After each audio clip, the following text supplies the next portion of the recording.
Where's the live everybody. Button? The live button is on. If we were going to start at 3:30 Pacific time, we'd be 5 minutes early. But as it is, we apologize for running late. And we're glad for those of you who hung out to wait for us.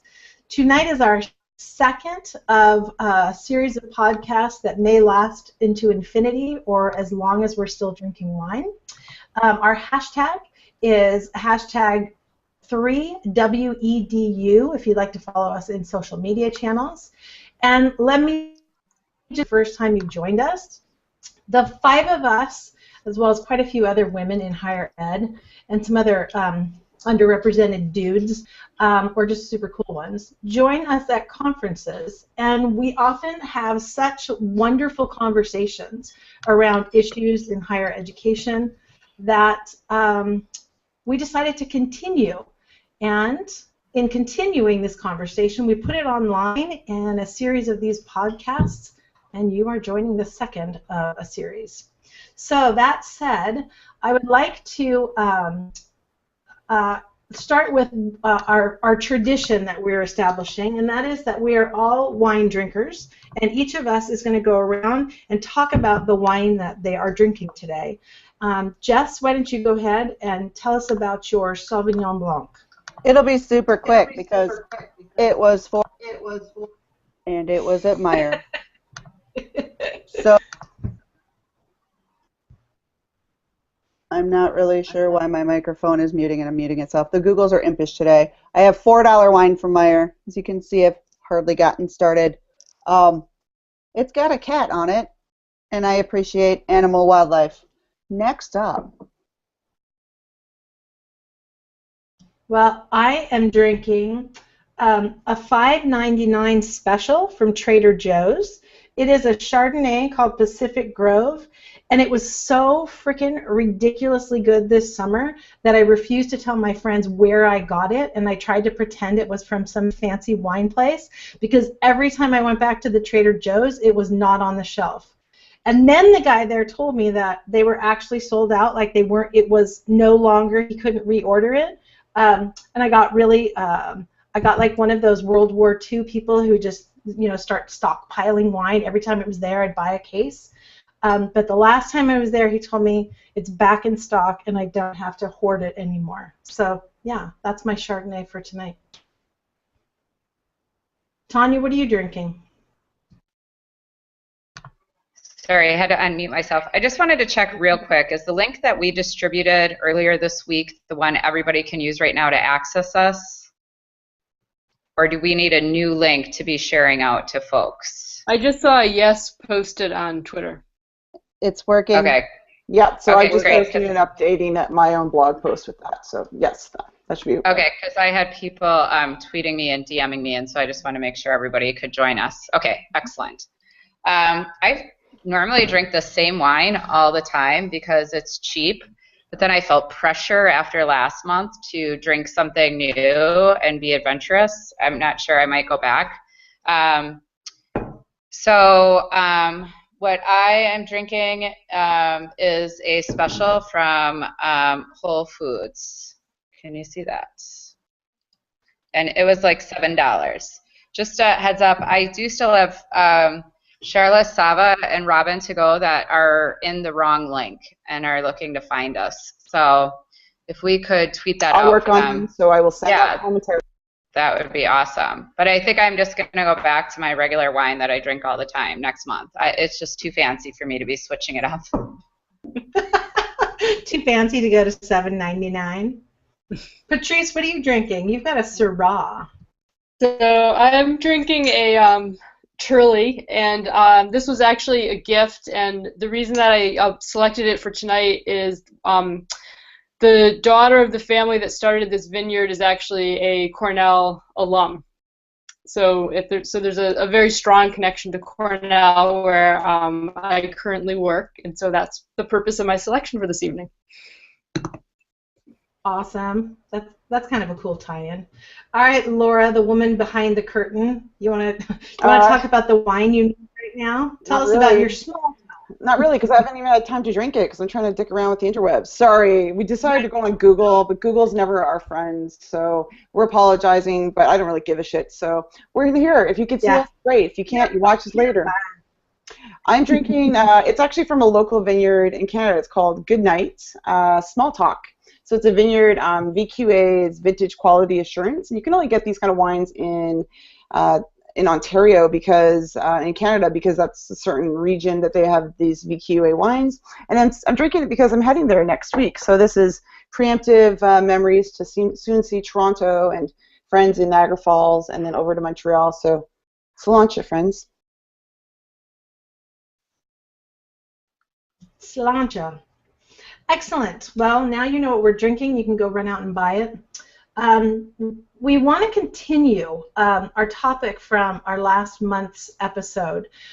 We bandied about quite a few different ideas, but one thing that came up and still hung around with the five of us after our last podcast was talking about failure and what it means in the culture of work, how it relates to the way we feel as women in higher education. And we've decided to advance that with several topics around failure, sort of going beyond what we talked about last week.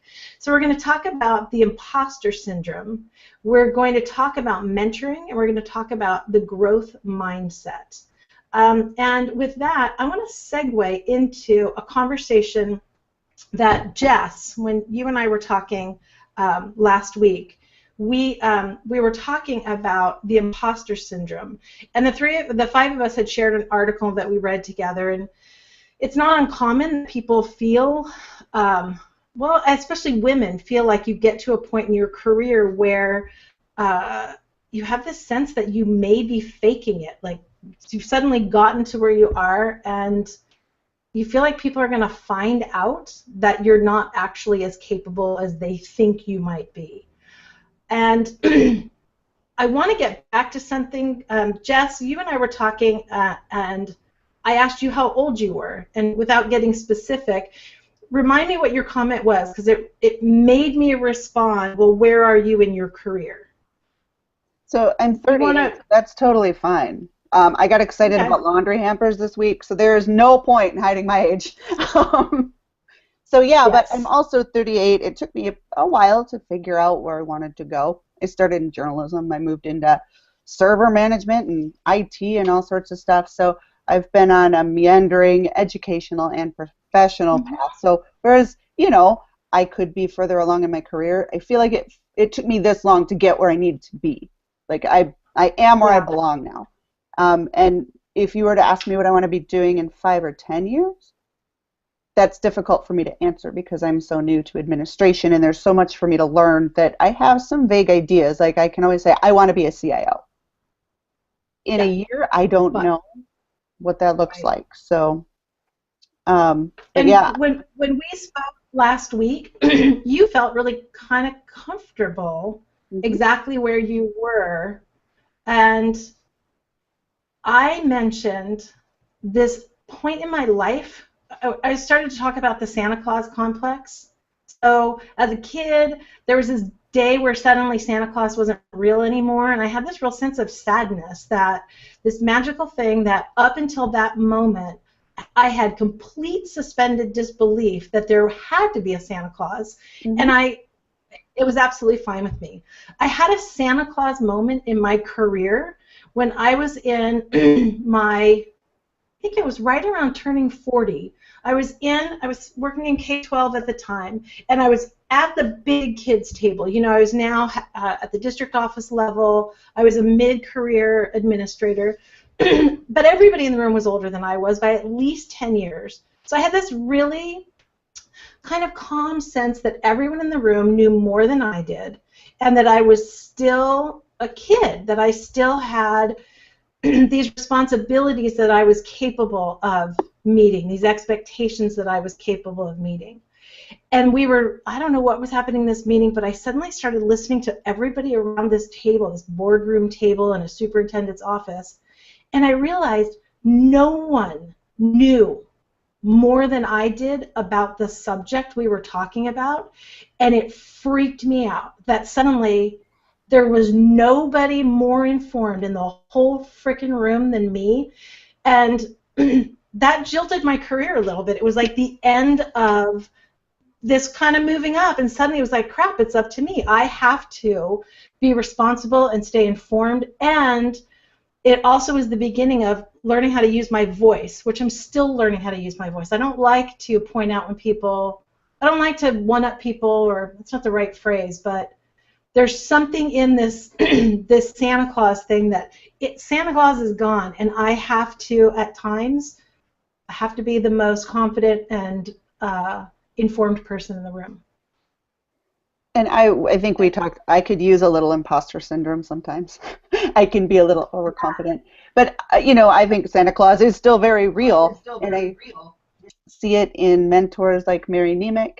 And my CIO, I can watch her walk into a room and just silence falls over it. And suddenly, like, she is in complete control. And so I need to learn that kind of thing.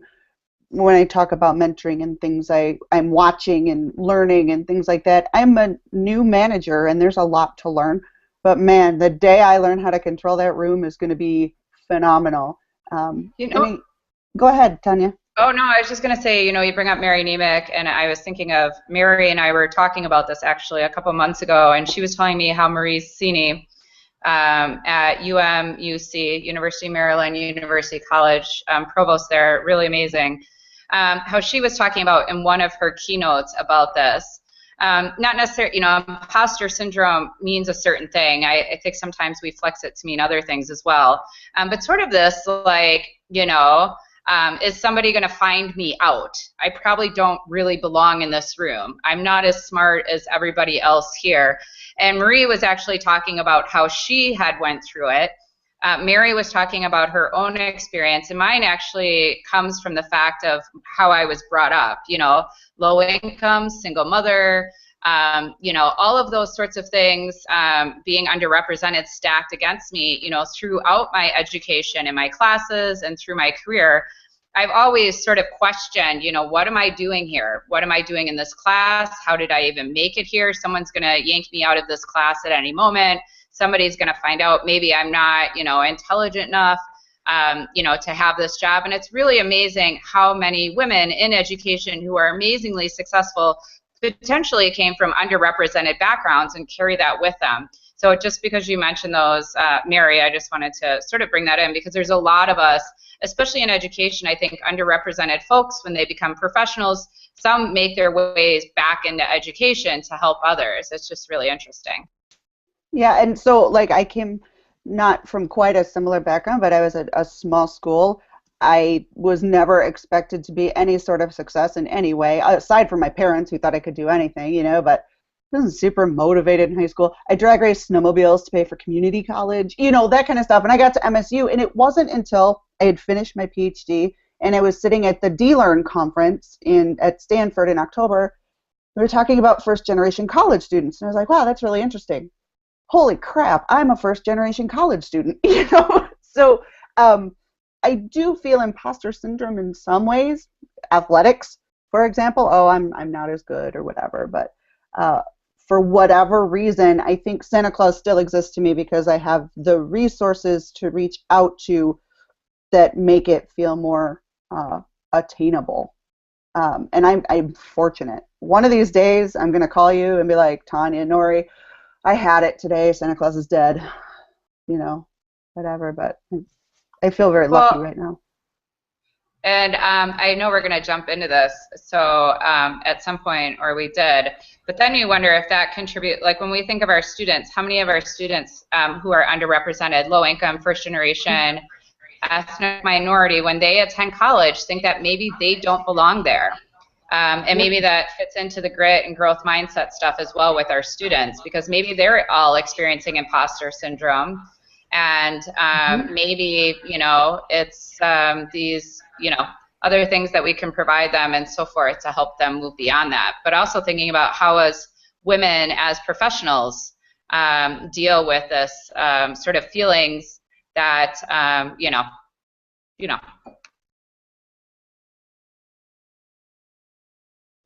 That No, I student agree. perspective, yeah, so important.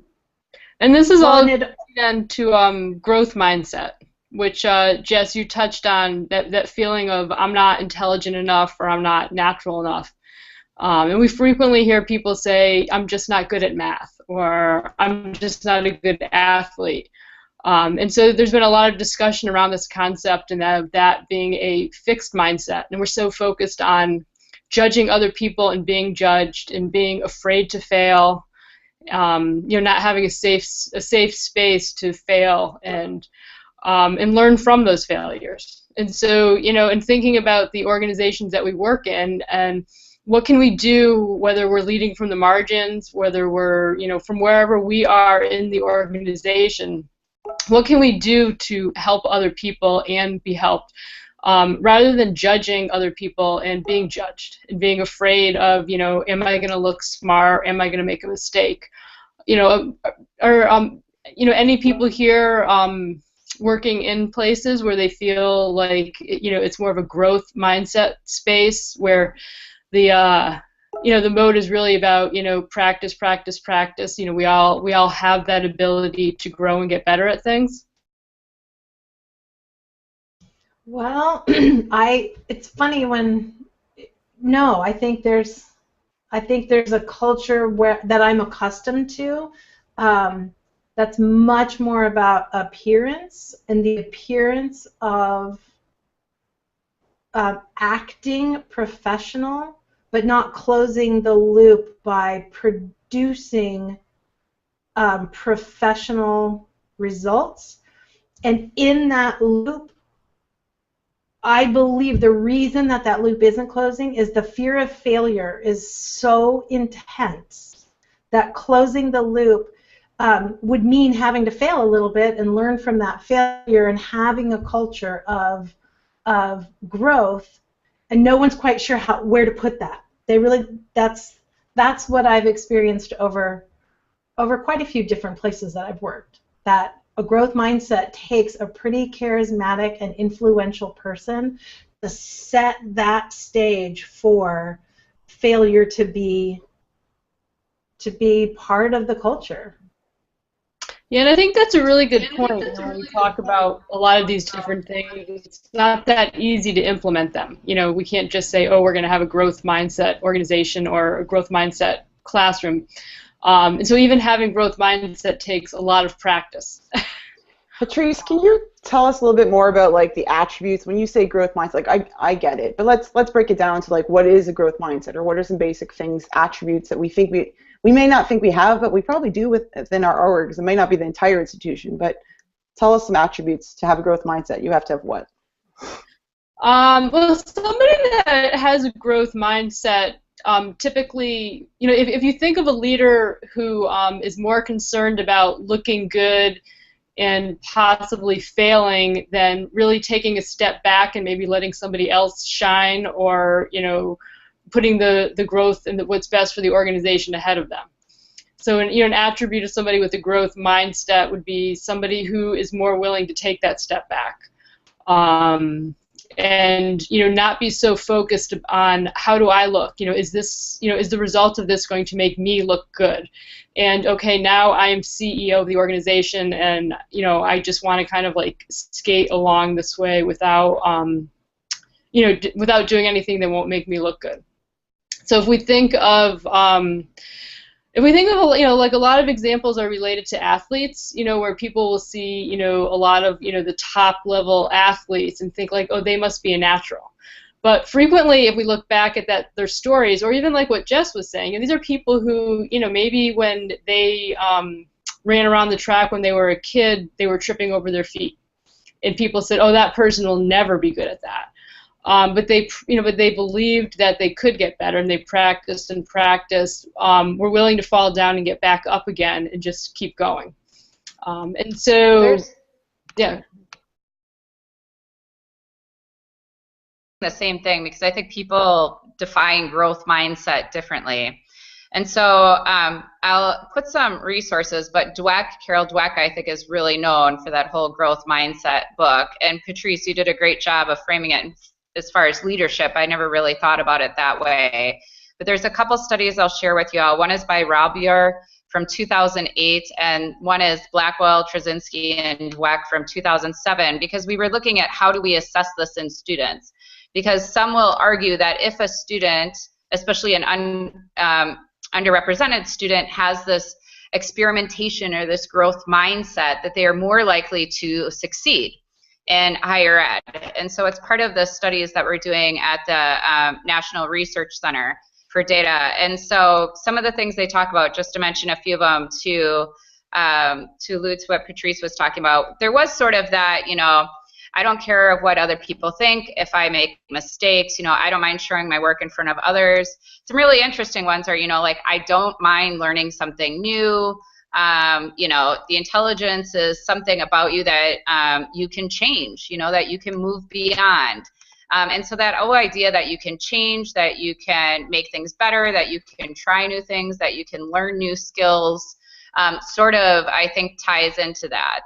And some of the research that I've read and so forth. And so although it's, you know, more recently called mindset, I think some other studies call it more like risk-taking or experimentation as well. So just to provide a little bit more there from the literature.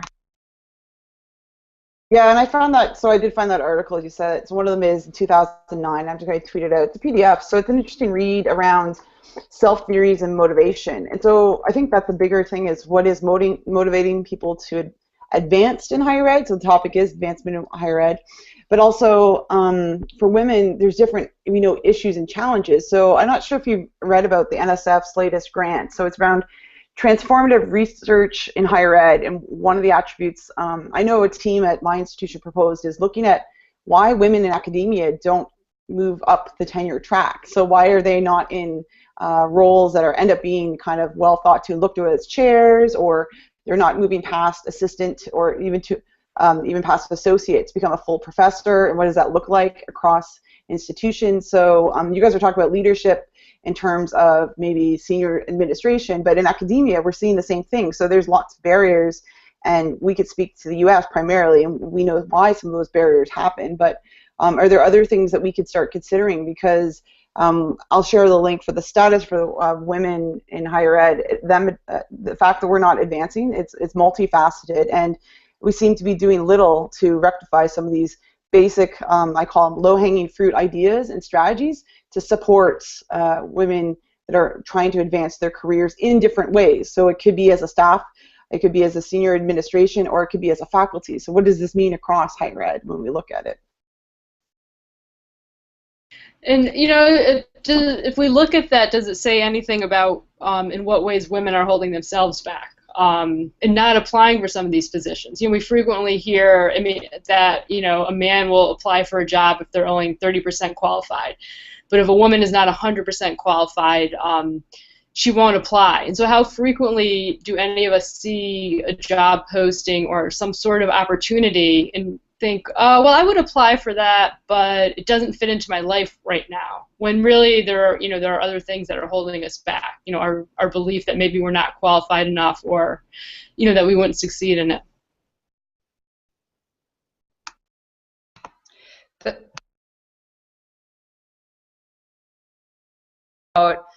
That, you know, do women and of themselves, you know, are we holding ourselves back? Are we creating structures that limit our own growth? And so that's really interesting to explore.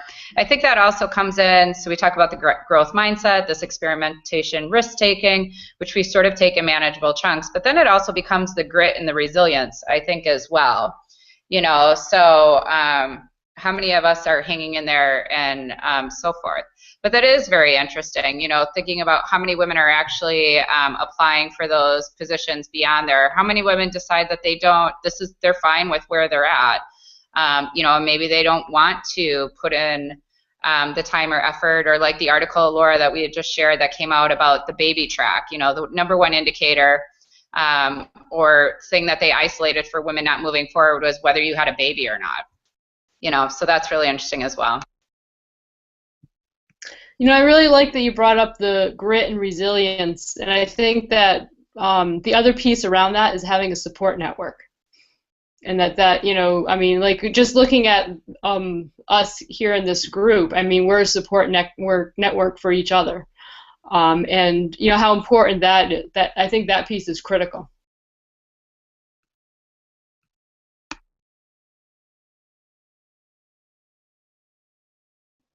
I would agree with that. The support that I feel from you guys. I mean, and from others, from Michelle Pacansky-Brock, from Amy Collier, from this big network of women that we've met through conferences, professional development opportunities, different things. I mean, I've had pretty good success reading literature, writing to the person who wrote it, and having them, you know, offer to help me or share methods or things like that. And I've seen a higher success rate with women than men.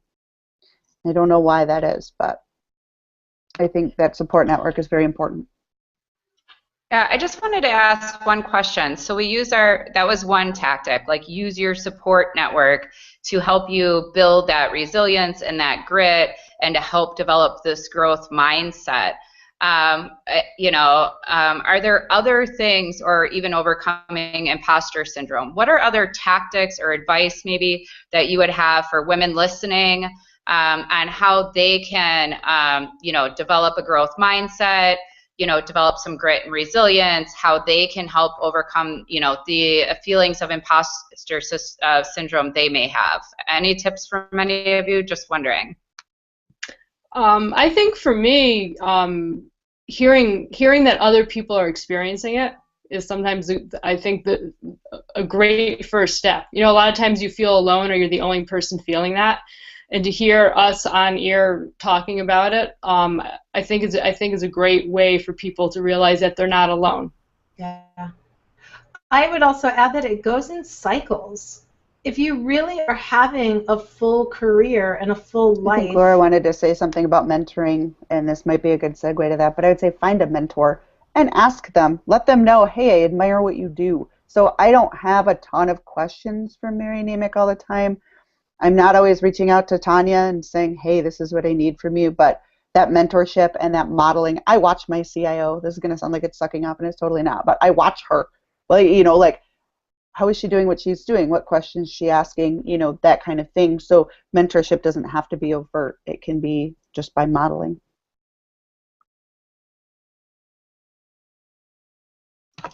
Nori, what were you saying? Yeah, Nori, finish that thought. Sorry.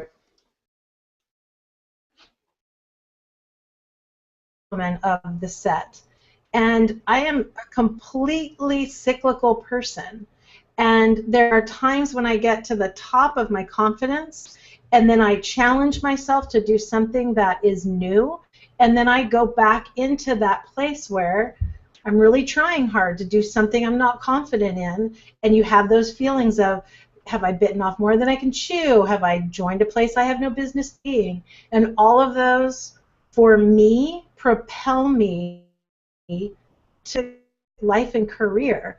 And so far, at 52, I'm halfway there.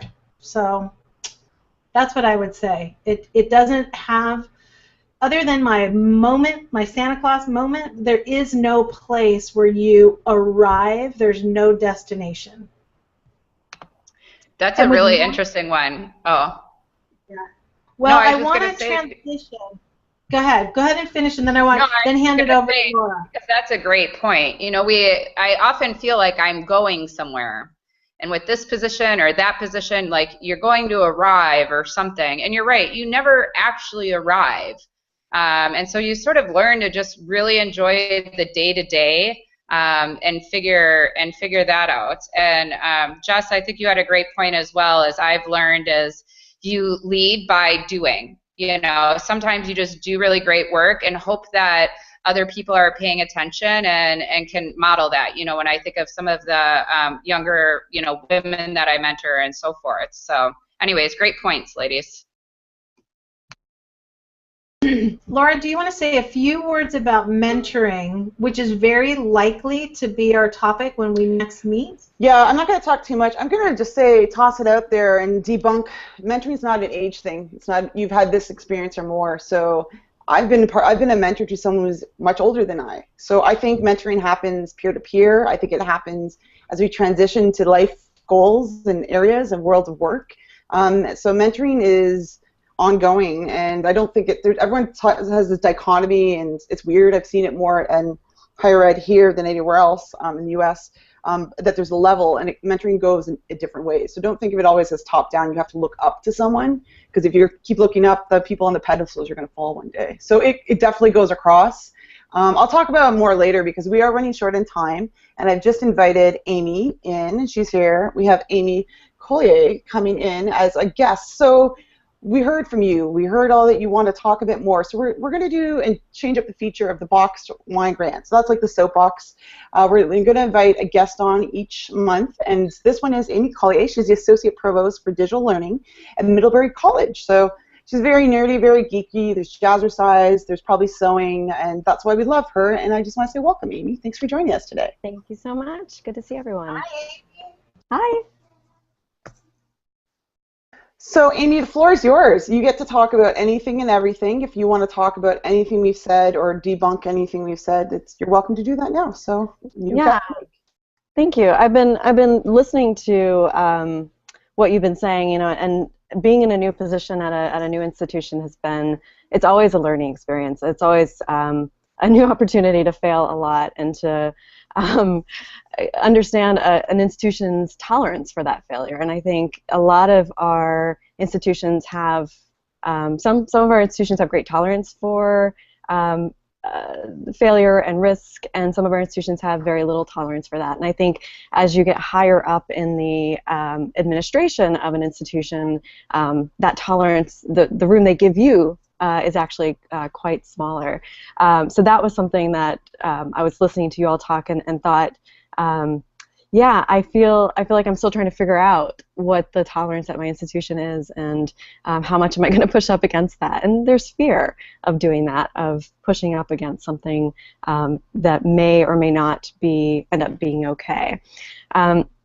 The other thing that I thought about, I was listening, Jess, you were talking about how when you reach out to people who you read, to authors you read or things like that, you've found more of a success rate with women than men in responding. And when I was thinking about today and some of the topics that you all were discussing, the idea that came to mind, the thing that kind of came to mind, was this notion of emotional labor.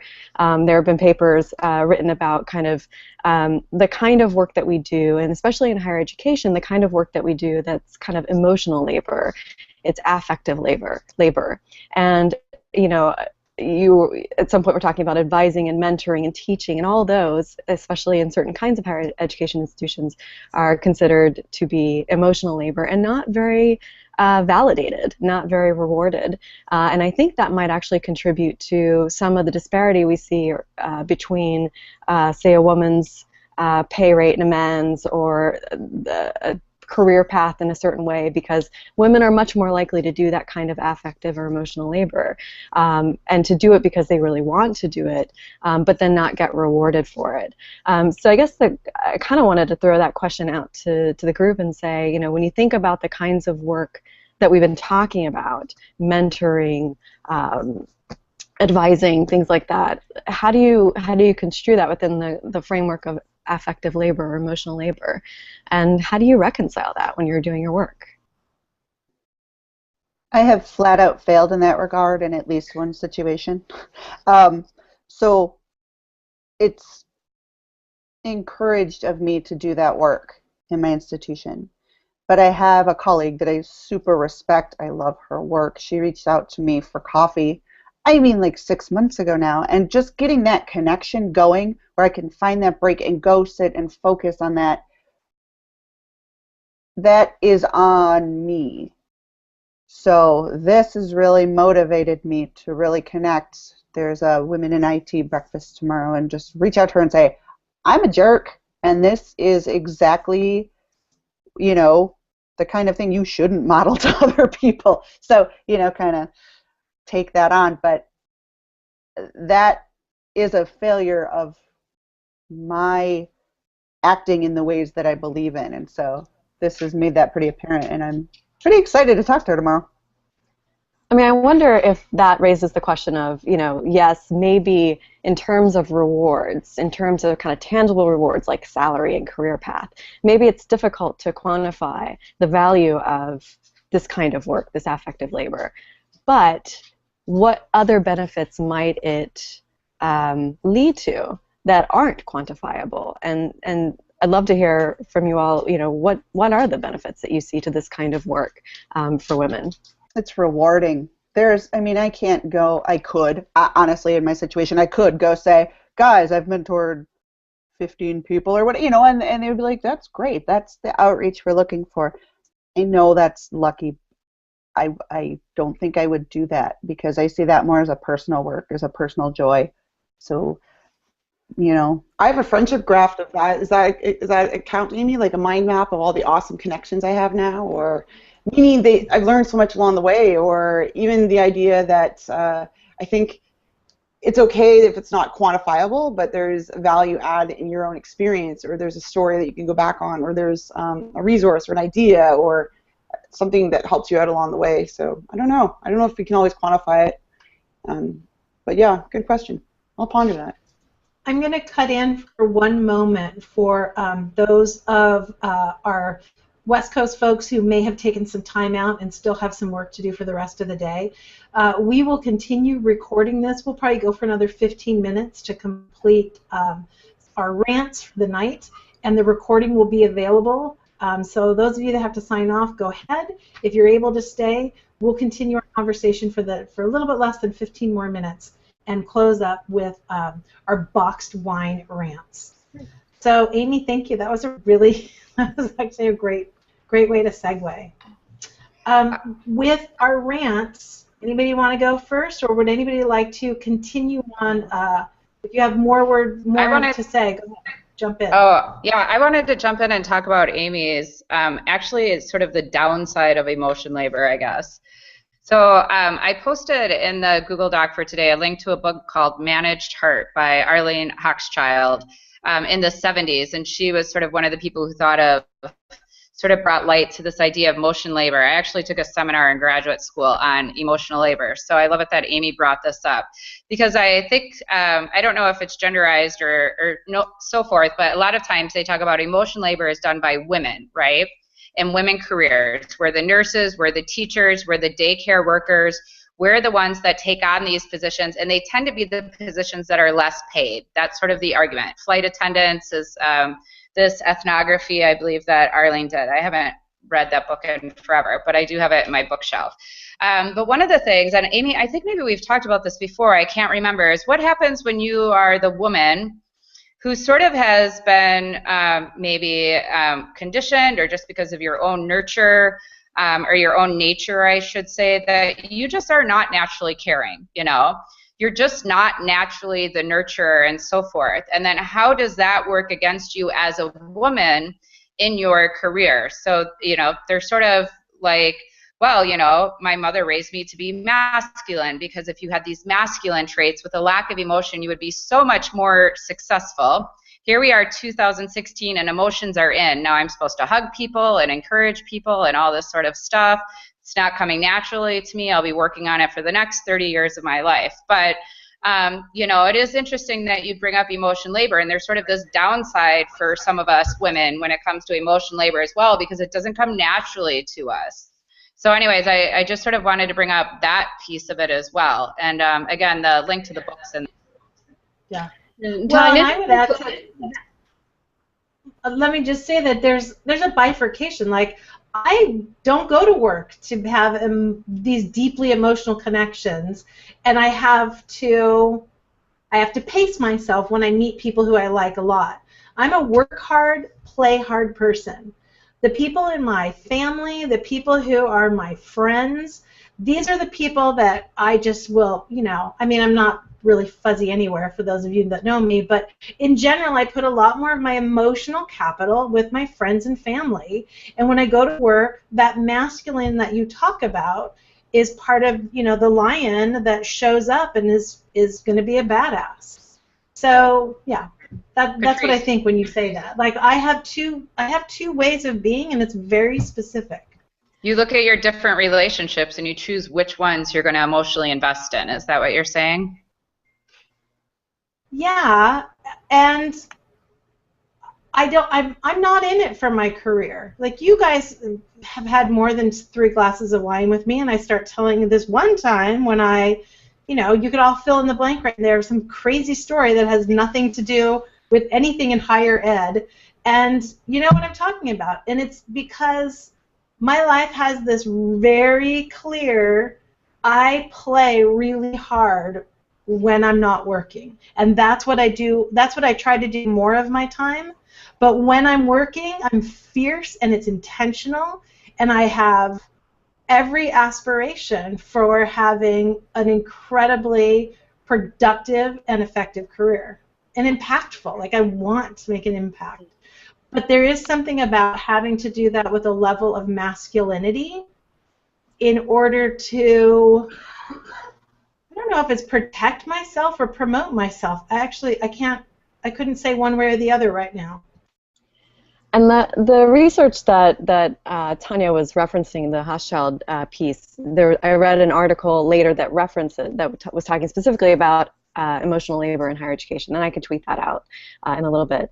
The point that this person was making, or this group of researchers was making, was that it's about the expectations as much as the actual labor itself. And they talked about the kind of catch-22 for women who do kind of take on the what we would call masculine role of in their work, and how that can end up being counterproductive in some ways as well. Although they do say that it tends to be more effective, that it impacts women's ability to have certain kinds of social interactions in their workplace. And what I hear you saying is you've accepted that, and that's actually the way you like it to be. Yeah. And I'm kind of the opposite. I mean, you guys know me. I come at everything goofy, and I get great results, and I build good relationships. And I think that also contributes to my inability to control a room in some ways. And so I'm at the point where I'm trying to figure out what's the me in that situation. And so great points. Tanya? Yeah, sorry, am I unmuted? I can never tell. I want to talk about this more, maybe next month or at another time, because I just feel like we could talk about this so much. It's very interesting that Amy brings that up, because there also was that study about women's teaching evaluations.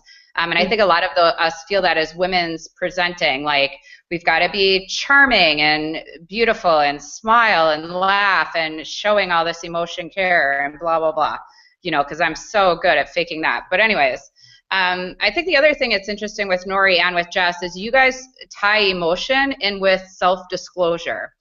And so I don't know if I can self-disclose stuff with, I don't know if emotion's necessarily wrapped up into that for me, although I'm not really aware of my emotions most of the time. So maybe it's in that unknown realm of Jahari's window. So anyways, Patrice, I know you've been meaning to say something. But. Okay, I want to hear more about what you mean about disclosure. So in social exchange theory, I'm going to get all social theory on you. So in social exchange theory, the idea is that so it's the peeling of the onion metaphor analogy that you guys have heard. So you self-disclose a piece of you share information about yourself, sometimes personal information, for the other person to know enough about you to start building trust in the relationship. So a lot of times, self-disclosure, I feel, is a function. So I'm going to tell you something about myself so that you know something a little bit more intimate, not necessarily emotional, intimate, and so that you'll start trusting me and we will build trust in this relationship. To me, though, I don't know if the things I choose to disclose, I don't know always if there's emotion built up into them. So like, Nora, you were talking about having fun. Like, of course, I love bell cart races at the St. Regis in Washington, D.C. at 3 a.m. Now, I don't know if there's emotion tied into that, but, I disclose that, and we go hard doing that. We have videos of it now showing that. But so does that explain a little bit, Noria, what I'm talking about? I'll put a link to the, yes. the theory on the page. But that is not necessarily true for me, as far as I'm one of those, that the only disclosure part is how intimate the stories are I share with people. And I mean, the situation that I'm talking about was actually one that involved something that might not be, like a popular topic at a lunch table of strangers. But I'm not I don't feel like my storytelling or my disclosure is necessarily in exchange for intimacy. I tend to be willing to tell people a lot of things about me or stories that I've been involved in. I could be bizarrely off the charts narcissistic, but I do like telling stories. That's just more about exchange. So, But when Amy, it comes, I was going to say, Amy, you've opened up the Pandora's box, and I know that we have friends going off to practices and having to go, but this is a topic I think we should table and talk about bigger, because we haven't talked about emotional investment. We haven't talked about, like, there's all these other issues that come out of the world of work with emotions. So let's make this a bigger topic later, just because I hate to give it like a short and like, okay, we're done now, emotion's over. Then that's the iRobot me saying that. So can we put this to another time and kind of say our goodbyes, maybe? I don't know. Sounds good to me. yeah, I guess. Anybody have a rant you want to end with? No, I have a shout out. It's a toast. The toasts are the last part. I'd like to toast this room. Patrice, I'm sorry you're not here. Congratulations for getting the conversations at work to this. If you want to see us live and interactive, we'll be in New Orleans in April 1st. We'll be doing a panel in the morning. They put us at 9:45 a.m. or 9 a.m. just so we wouldn't bring wine, but we'll show them. So come visit us live and interactive in NOLA, and we'd love to have a cheers with you, a live and interactive chat with you. Can I just cheers Thank you, Amy? everybody. Real quick, I got to cheers Amy because I'm not going to sleep tonight now because I'm chewing on everything she just put in my brain. So Amy, thanks. My employees thank you. My unit thanks you. Yes, Amy, thank you. My pleasure. Thanks for setting a great foundation, friends. Yes. So until Any other next time. toasts? Oh. No, I toast Laura once again. Last time I toasted you for just getting all the technology set up.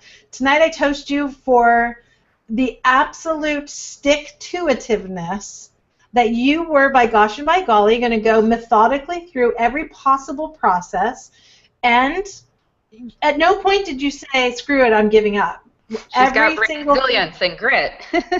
Yeah, And that is I do freaking have grit. mixed nuts here with my wine, so that's probably another. So yeah, my final toast goes out to you once again technologically, but yeah, rock on, sister. We'll work it out, but we will want you to join us back in March. We're going to be back March 23rd, and I think Michelle Brokansky. No, she couldn't make that date, but we will we'll post who our guest will be. Okay, excellent. Until then. Thanks. Yeah, and if you guys have any topics or anything, please tweet them out using the hashtag. If you'd like to come and join us, please let us know on the hashtag. And yeah, so thanks all. Bye. Bye.